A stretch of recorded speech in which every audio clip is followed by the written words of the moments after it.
Varys is going to be active, and we're going to DL Roscup. He's just been dealing with some soreness in his shoulder. Had a little bit of trouble getting loose a couple times in the bullpen, and he's going to go see Dr. Grislow, and we'll get to the bottom of that. But that's going to be the roster move for Varys. Has there been any discussion about adding a position player? I know your bullpen's done pretty well. They've been worked a bit too, so. We always talk about it. I mean, it's sort of an ongoing discussion, about the best way to play that. I think the challenge that we have right now is we do have a very young bullpen. 13 allows us to, try to stay away from some of these guys on back-to-back nights and try to treat them as well as we can.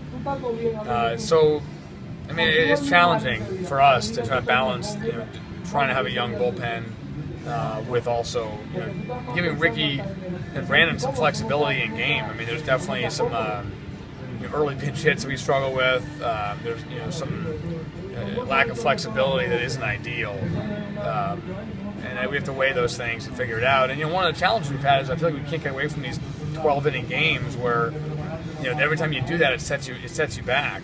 And it doesn't matter what team you are, play extra innings, and unless you're coming off an off day, you're going to be backed up a little bit in the bullpen, and that's where you get into problems when all of a sudden guys have to go 3 out of 4, 4 out of 5. People start getting tired, and that's when people get hurt. Of course, even with extra pitchers, you guys are still getting them short. Yesterday.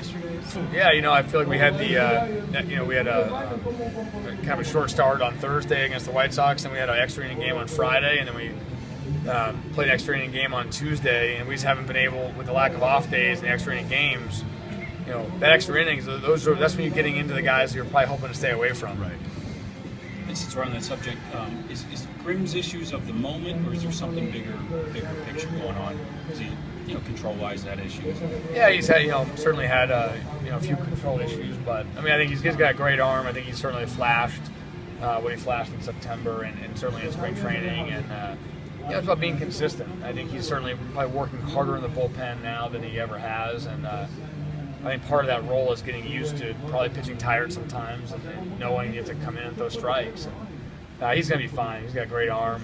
He's got multiple weapons, off-speed weapons, and he'll be really good. You guys have been consistent about telling kids in the minors that they dominate, and then you see about a promotion. You got a guy, Bryant, who's tearing it up in Double-A. Is he getting into that picture right now where you're discussing about him? Yeah. Certainly, he's having a great year, and we have a number of guys on that team that are really playing well. Right now that's not something we've talked about. I think we're giving a little bit of stability with him. I think it's important to know what ballpark you're going to every day, who your teammates are, and this is a guy who drafted Boise, and then and then he went to Daytona, and then he went to Fall Lake, and then Tennessee, and I think it's probably important to have a few ups and downs with the same club before we even have that discussion.